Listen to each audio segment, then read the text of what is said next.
चलिए जानते हैं देश और दुनिया के सिलेक्टेड काम की और महत्वपूर्ण 50 बड़ी खबरों को सिर्फ 10 मिनट में। पर अभी तक आपने इस वीडियो को लाइक नहीं किया है तो लाइक कर दीजिए। राष्ट्रपिता महात्मा गांधी की 76वीं पुण्यतिथि पर पीएम मोदी ने दी श्रद्धांजलि। इस मौके पर राष्ट्रपति द्रौपदी मुर्मू, पीएम मोदी समेत सभी बड़े नेताओं ने राजघाट जाकर महात्मा गांधी को श्रद्धांजलि दी। कांग्रेस वाली गोडसे को मानने वालों को भारत को परिभाषित करने नहीं दे सकते। अगले साल 7% रह सकती है भारत की जीडीपी। सोनी के खिलाफ क्रिमिनल केस कर सकते हैं सुभाष चंद्रा। बायजूस ने लॉन्च किया ₹1663 करोड़ का राइट्स इश्यू। उनकी शिक्षाओं में राम राज्य और विश्व शांति की कामना का भाव अंतर्निहित है। पुण्यतिथि पर राष्ट्रपिता महात्मा गांधी को श्रद्धांजलि अर्पित करते हुए बोले सीएम योगी। अरे इतनी जल्दी आ गए नीतीश कुमार की पलटी पर कांग्रेस नेता राहुल गांधी की पहली प्रतिक्रिया। ऐसे ली चुटकी, कहा थोड़ा सा दबाव पड़ता है और वे यू टर्न ले लेते हैं। अखिलेश ने भी नीतीश पर साधा निशाना। राम मंदिर की प्राण प्रतिष्ठा कार्यक्रम में जाने पर इमाम के खिलाफ फतवा। एलआईसी बोले हमने कोई अपराध नहीं किया, जिन्हें नफरत वो पाकिस्तान चले जाए। देश में 2G और 3G नेटवर्क को बंद करे सरकार। जियो ने TRAI को दिया सुझाव। 2G यूजर्स को 5G में शिफ्ट करने की पॉलिसी बनाए। रिलायंस जियो ने सरकार से पॉलिसी बनाने का किया आग्रह। यूपी बिहार में आज सीवियर कोल्ड का अलर्ट हुआ जारी। राजस्थान समेत 8 राज्यों में घना कोहरा। पंजाब हरियाणा में बारिश की संभावना। नीतीश कुमार का निर्णय लोकतंत्र के लिए सही नहीं। अरविंद केजरीवाल बोले एनडीए को बिहार में नुकसान होगा, इंडिया को फायदा मिलेगा। मालदीव में प्रेसिडेंट के खिलाफ महाभियोग की तैयारी। 2 विपक्षी पार्टियों का फैसला। 34 सांसदों का प्रस्ताव को समर्थन, लेकिन मुइजू को हटाना मुश्किल। बजट सत्र से पहले 146 विपक्षी सांसदों का निलंबन हुआ रद्द। आज से संसद आएंगे। बीजेपी बोली इंडिया गठबंधन का ब्रेन डेड। पश्चिम बंगाल की मुख्यमंत्री ममता बनर्जी ने भाजपा पर साधा निशाना, कहा जब तक जीवित हूं बंगाल में CAA लागू नहीं होने दूंगी। भारत मोबिलिटी ग्लोबल एक्सपो 2024 1 से 3 फरवरी तक होगा। इसमें ऑटोमोबाइल सेक्टर के रिसर्च, कॉन्सेप्ट और प्रोडक्ट की प्रदर्शनी होगी। 600 से ज्यादा एग्जीबिटर होंगे शामिल। भारत को कभी इतना कुशल प्रधानमंत्री नहीं मिला। पीसी जॉर्ज ने की पीएम मोदी की जमकर तारीफ। केरल में अब और मजबूत होगी बीजेपी। राजस्थान में स्कूल कॉलेजों में हिजाब बैन करने की तैयारी। मंत्री किरोड़ी बोले सभी स्कूलों मदरसों में ड्रेस कोड लागू हो। दूसरे राज्यों से रिपोर्ट मांगी। मेरे संपर्क में सीएम हेमंत सोरेन के भाई भाभी निशिकांत दुबे ने किया बड़ा दावा। बोले झारखंड में लगना चाहिए राष्ट्रपति शासन।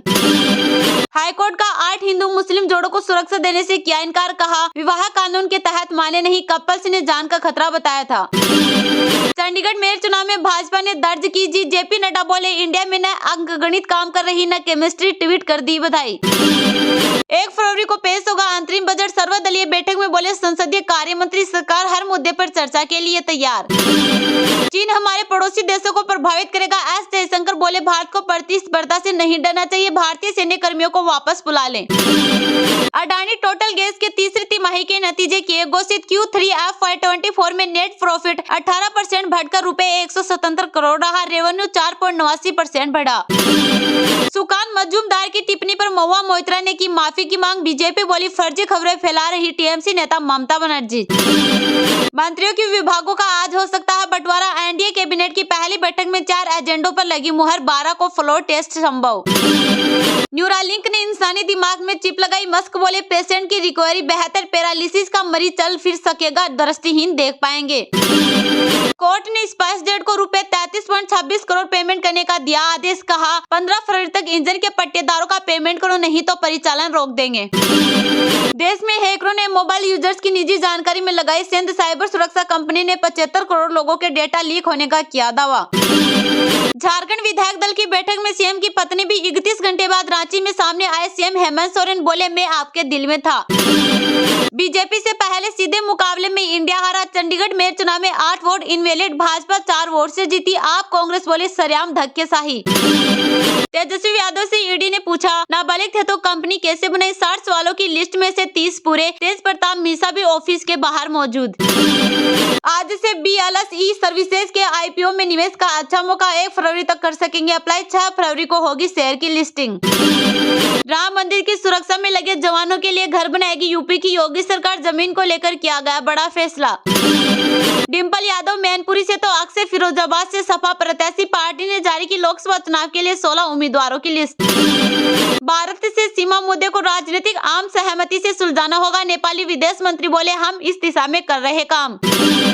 जेडीयू के आने से और मजबूत हुआ एनडीए, राज्यसभा में ताकत बढ़ी, 56 सीटों के लिए 17 फरवरी को है चुनाव। केंद्रीय मंत्री नितिन गडकरी ने दी एमपी को 2367 करोड़ की सौगात, बोले 10 साल में 3 लाख करोड़ के काम पूरे होंगे। सैमसंग का बड़ा ऐलान, इस साल 2024 में नोएडा में लैपटॉप प्रोडक्शन शुरू करेगी कंपनी।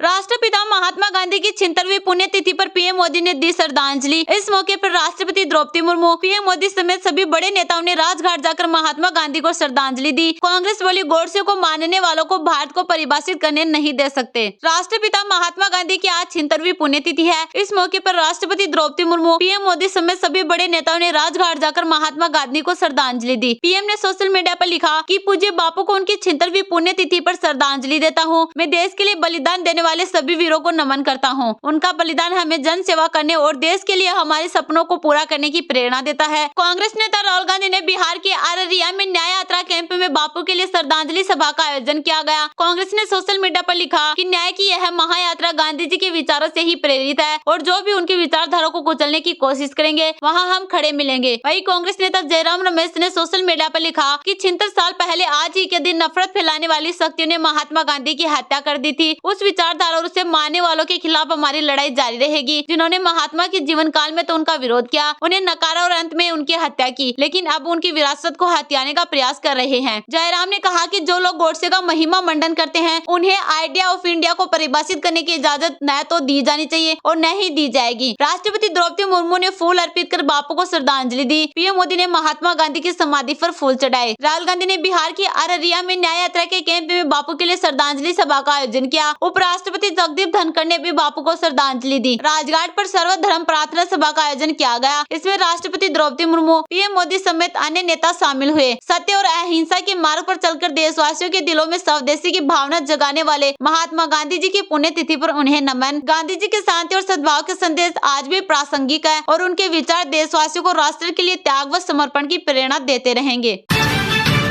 अरे इतनी जल्दी आ गए नीतीश कुमार की पलटी पर कांग्रेस नेता राहुल गांधी की पहली प्रतिक्रिया। ऐसे ली चुटकी, कहा थोड़ा सा दबाव पड़ता है और वे यू टर्न ले लेते हैं। अखिलेश ने भी नीतीश पर साधा निशाना। बिहार की सियासी बयासी इंडी अलायंस को झटका लगने के बाद आज पहली बार राहुल गांधी ने मुख्यमंत्री नीतीश कुमार पर निशाना साधा है। उन्होंने बिहार के मुख्यमंत्री का नाम लिए बगैर निशाना साधते हुए कहा कि थोड़ा सा दबाव पड़ता है और उन्होंने यू टर्न ले लिया। जानकारी दे दे कि राहुल गांधी की भारत जोड़ो न्याय यात्रा बिहार में एंट्री कर चुकी है। इस यात्रा के दौरान राहुल गांधी ने अपने संबोधन में आज नीतीश कुमार पर निशाना साधा है। राहुल ने कहा कि थोड़ा सा दबाव पड़ता है और उन्होंने यू टर्न ले लिया। दबाव क्यों पड़ा? क्योंकि बिहार में हमारे गठबंधन ने एक बात जनता के सामने रखी है। इस यात्रा में हमने जनता के सामने 5 न्याय की बात कर रहे हैं, वो है सामाजिक न्याय और बीजेपी ये नहीं चाहती। राहुल ने अपने संबोधन में अखिलेश के भाषण का जिक्र करते हुए कहा कि अखिलेश जी का भाषण चल रहा था तो बघेल जी ने मुझे एक चुटकुला सुनाया। आपके राज्य के मुख्यमंत्री के बारे में ये है, आपके सीएम गवर्नर के यहाँ शपथ ग्रहण के लिए गए, काफी धूमधाम था। वही बीजेपी के नेता गवर्नर साहब मौजूद थे। मुख्यमंत्री शपथ ग्रहण करते हैं और फिर वे निकल जाते हैं। गाड़ी में पता चलता है कि वे अपना शॉल गवर्नर हाउस में भूल गए। फिर वे ड्राइवर को वापस चलने के लिए कहते हैं। जैसे ही गवर्नर अपना दरवाजा खोलते हैं तो गवर्नर कहते हैं, अरे इतनी जल्दी आ गए। ऐसी है बिहार की हालत, थोड़ा सा दबाव पड़ता है और यू टर्न ले लेते हैं। राहुल गांधी ने आगे कहा कि बात समझिए नीतीश जी कहाँ फंसे। मैंने नीतीश जी से साफ कह दिया कि आपको बिहार में जातीय जनगणना करनी पड़ेगी, हम आपको छूट नहीं देंगे। और आरजेडी और हमने ये काम नीतीश जी पर दबाव डालकर काम करवाया। अब दूसरे साइड से प्रेशर आ गया। बीजेपी नहीं चाहती कि देश को पता चले कि कितने पिछड़े कितने दलित हैं। बीजेपी नहीं चाहती कि सामाजिक न्याय की बात हो। बीजेपी ने उन्हें भागने के लिए बैकडोर दे दिया। लोगों को सामाजिक न्याय दिलाना हमारी गठबंधन का काम है और इसके लिए हमें नीतीश जी की कोई जरूरत नहीं है।